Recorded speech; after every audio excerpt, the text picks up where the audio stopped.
Yo, welcome to Hard Pass. I am your host, Jacques Slade. It's the show that doesn't care if you're wearing reps or the real thing.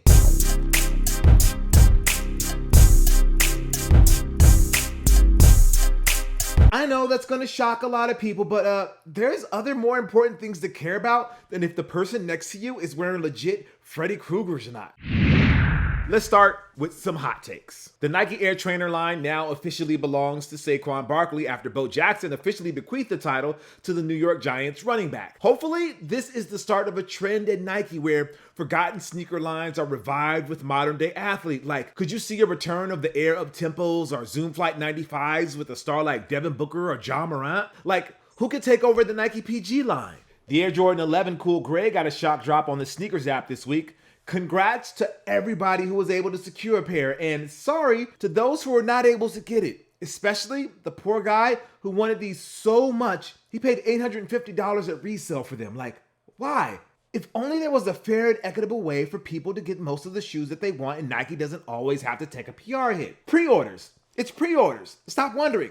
It's the only way now, and I am more than convinced of it than ever. Ye and Drake have squashed their beef. Shout out to Jay Prince, who has moved up the list of people you don't mess with. I mean, did you see that video where Ye is reading from his phone with the tone of somebody who got caught eating all of the Thanksgiving stuffing and now has to apologize to the rest of the family, but you know they don't regret it? I mean, now we got videos of the two hanging out. That's cool, I guess, but I won't believe the beef is truly squashed until Ye is wearing some of Drake's Nike Hot Step Air Terras. Fight the power, Ye. Stick it to the man, or Michael Jordan, or whatever. By the way, I love this part of the Drink Champs interview where Ye says that Michael Jordan refuses to meet with him. Jordan still won't meet with me.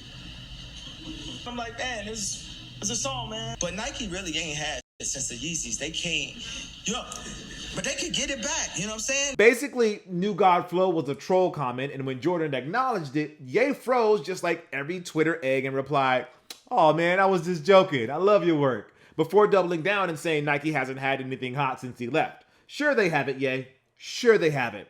It's comforting to know that these are my takeaways from the past week of Ye content, while everybody else has a totally different opinion about it or is focusing on other stuff. Before we move on to the next segment, I just want to follow up on the Astroworld tragedy. 10 people have now passed, including 9-year-old Ezra Blunt. Once again, our condolences to everybody who has been personally affected by this event.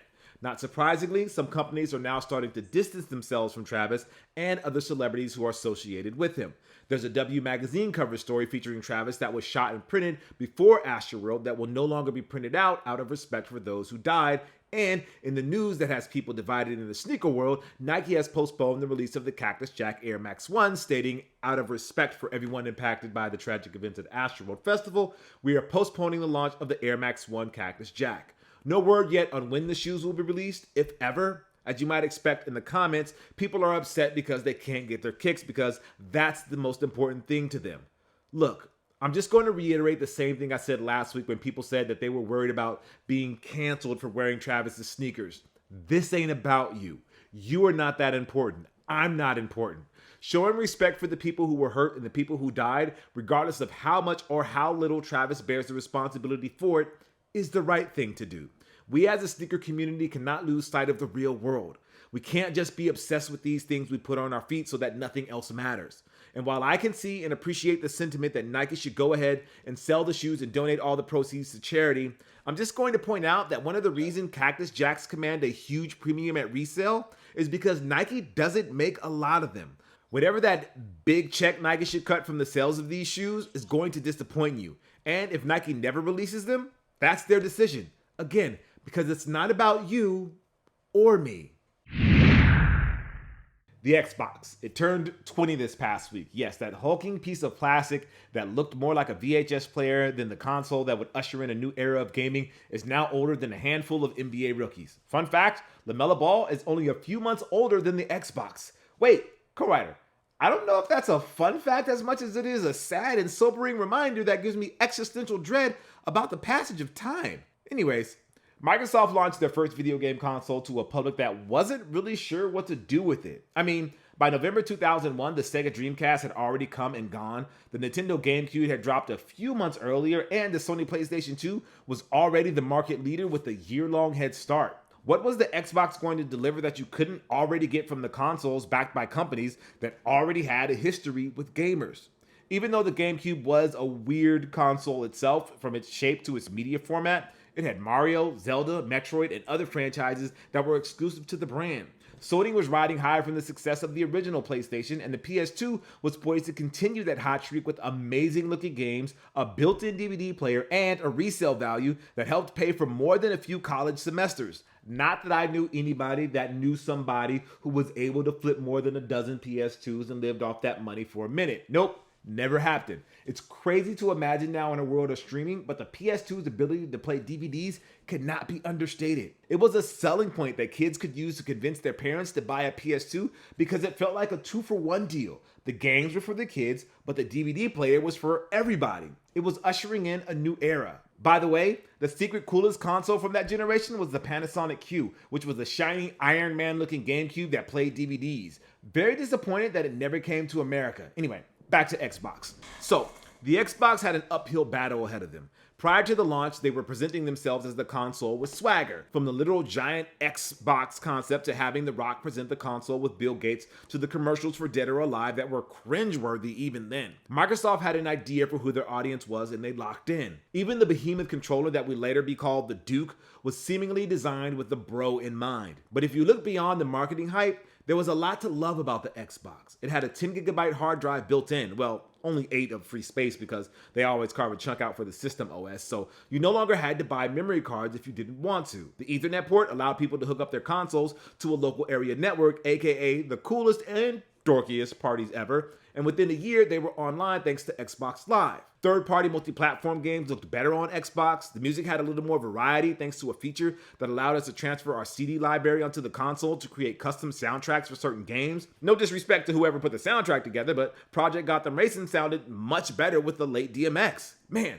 I wish that feature would come back, or at least give us the option to stream our Spotify playlist or something. And maybe the most importantly to the co-writer, it was the place where Sega got weird after the Dreamcast died. Jet Set Radio Future, Gun Valkyrie, Panzer Dragoon Orta, Crazy Taxi 3, Sega GT, Otogi 1 and 2, Outrun 2, all Xbox exclusives. For a few years, Xbox was the only place Sega fans could get their fix before they would eventually bring every game to every console. You know how the Xbox 360 and the Xbox One felt like console generations that lasted forever and that Microsoft seemingly squeezed every last drop out of them before moving on to the next thing? And while we're on that topic, the Series X and Series S, if you can find them, are going to be here for a long time, so buckle up. Anyways, the original Xbox from its launch to the release of the 360 lasted 4 years.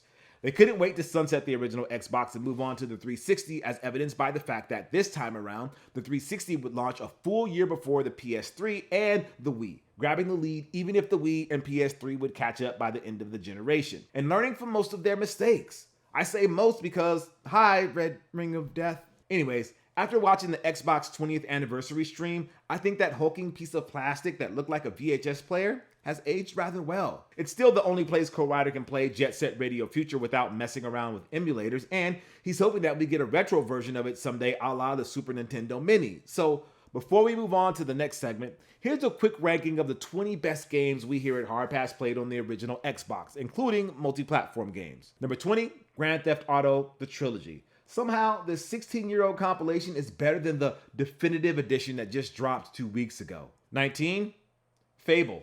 18, Steel Battalion. It's got an expensive and overly complicated controller that makes you feel like you're piloting a real mech, so what else do you need to know? 17, Crimson Skies. 16, Ninja Gaiden Black.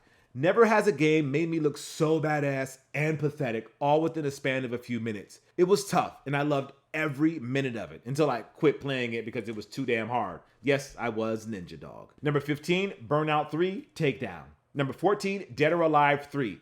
A decent fighting game that was knocked down a peg because of all the pervy marketing. Again, we don't kink shame here at Hard Pass, but man, wait a few generations for the graphics at least to get better. Number 13, Mech Assault. Oh look, a mech game that you could play with just your controller. And it was online too. Huh, very nice. Number 12, NBA 2K3. Number 11, Project Gotham Racing. The moment the Xbox clicked for me, when I heard track 9 on the Great Depression by DMX while driving down the London track, whew. Number 10, Halo 2. It's only number 10 because the single player was such a bummer in my opinion, but the multiplayer was the killer app for Xbox Live and turned our LAN parties into battles with friends across the country.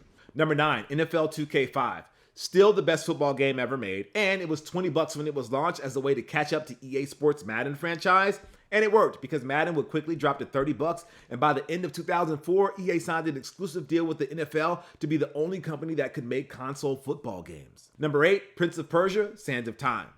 Number 7, Jet Set Radio Future.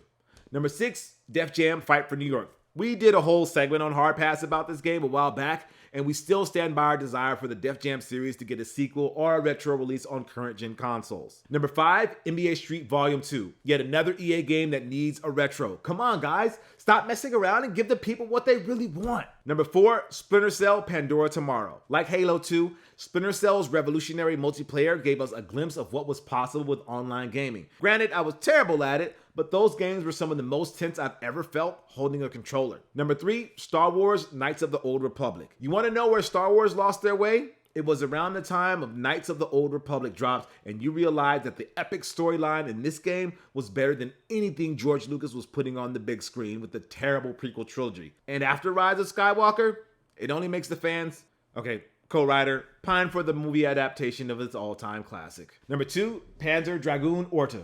Co-writer threatened to quit if we didn't put this at number 2. Why number 2? Because even he knows there's no way we can put any other game at the top. And number 1, Halo Combat Evolved. Chalk it up to nostalgia and the genius move by Microsoft to shock drop the multiplayer component of Infinite a few days ago. But Halo Combat Evolved just set the tone for things I loved about the Xbox. The chance to bond with friends over a game of Capture the Flag and Blood Gulch. All right, now it's your turn. What was your favorite original Xbox title growing up? Let's see those lists down in the comments below. It's time for the Heat Check, where we bring you everything that's dropping this week. Women's Nike Dunk High, black, white, red on the 23rd for $110. The Air Jordan 9 NRG boot on the 24th for $225. The women's Nike Dunk Low bronze Eclipse on the 24th for $100. The Bathing Ape Adidas Superstar on the 24th for $190. And the Reebok Kamikaze 2 black, pink, solar, and gold on the 26th. And the Nike Dunk High Orange and Gold on the 27th. Now, for the big picks, we have the Pata Nike Air Max 1 Night Maroon on the 24th for $170. The Wavy Pata and Air Max 1 collab continues with a tonal shift to maroon for a look that stands out from the previous 2 Air Max 1s that dropped a few weeks ago. We have the women's Air Jordan 11 Black White on the 26th for $225. Whenever Jordan Brand decides to ditch the patent leather to the 11s, I always recoil at first, and this was no exception. It's always jarring to see the 11 take such a distinct turn from the elements that it made an iconic shoe. But I am intrigued to see how they look on feet, so this isn't me saying that I don't like it, but I'm also not saying that I don't like it. The Adidas Yeezy 500 Utility Black on the 26th for $200. Technically a dark gray color, Utility Black looks more similar to a smoky pewter when painted on the wall. The gray undertones in this paint make it perfect pairing for cool whites and light blue accents, and it pops next to white fixtures, reflective surfaces, and metallic hardware. The Adidas Yeezy 700 Faded Azure. Faded Azure have rich tones like that of a vintage piece of turquoise jewelry. The color is bold yet refined and mixes great with Fort York Red and Coal Black or a 69 Camaro. And then the pick of the week is the Armour Monri Air Jordan 1 on the 24th for $200. Let's just read the description, shall we? Inspired by the realities of daily life in Black communities, the Armour Monri Air Jordan 1 is a symbol of resilience in the face of adversity and a testament to the power of unity. Every detail serves to make this moment special for our communities and beyond, empowering and uplifting every voice. It's only going to be available via an online raffle for people who are able to book an appointment to check out the stores between the 15th and the 18th. A little too much? Maybe. But if you want to make a statement and have your brand stand out, that's certainly one way to do it.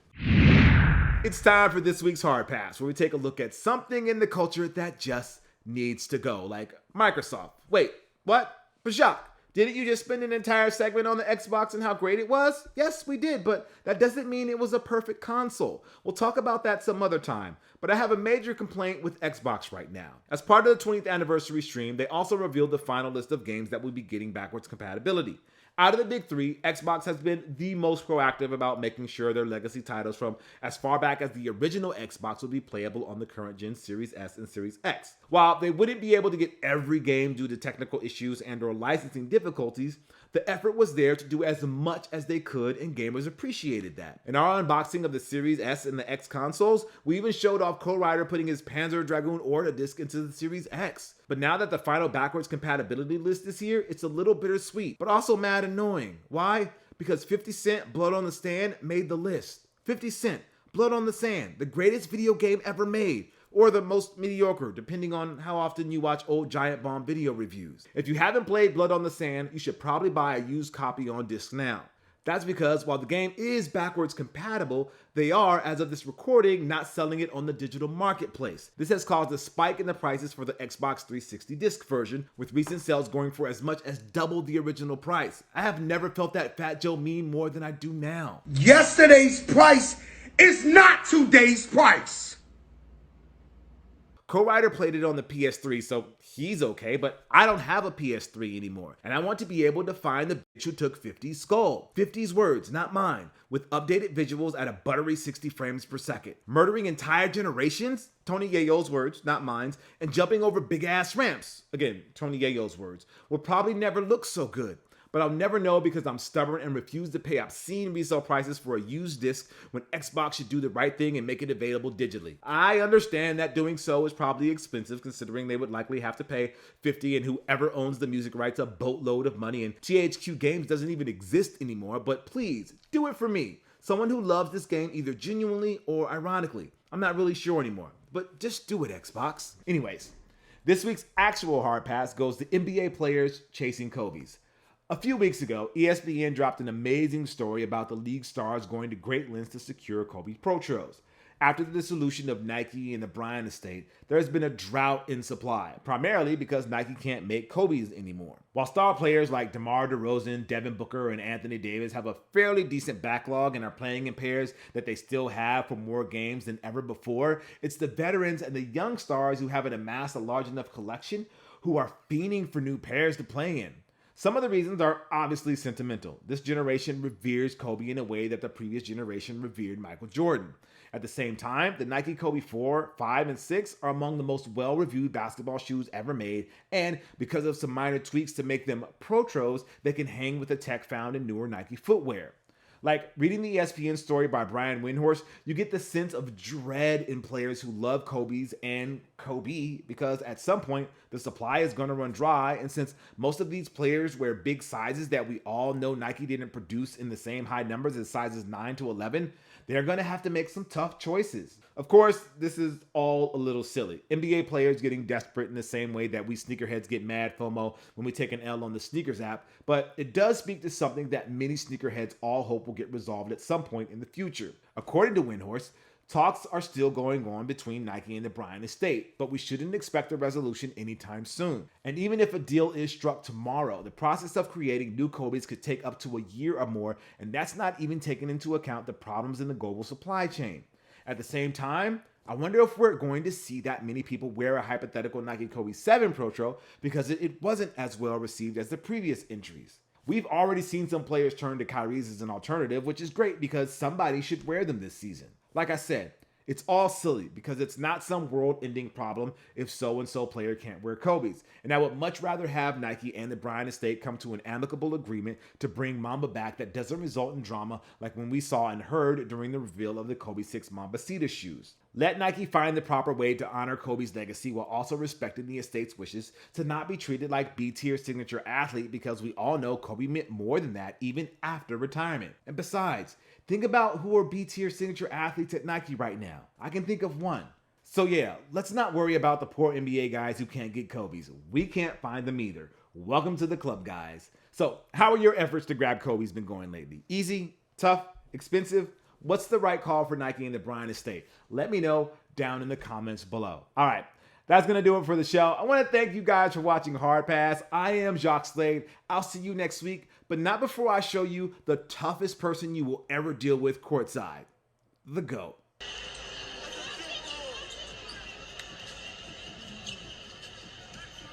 Like, You're wearing a jersey with his logo on it and you're wearing his retros. Kind of hard to argue with him. I'll see you next week. Peace.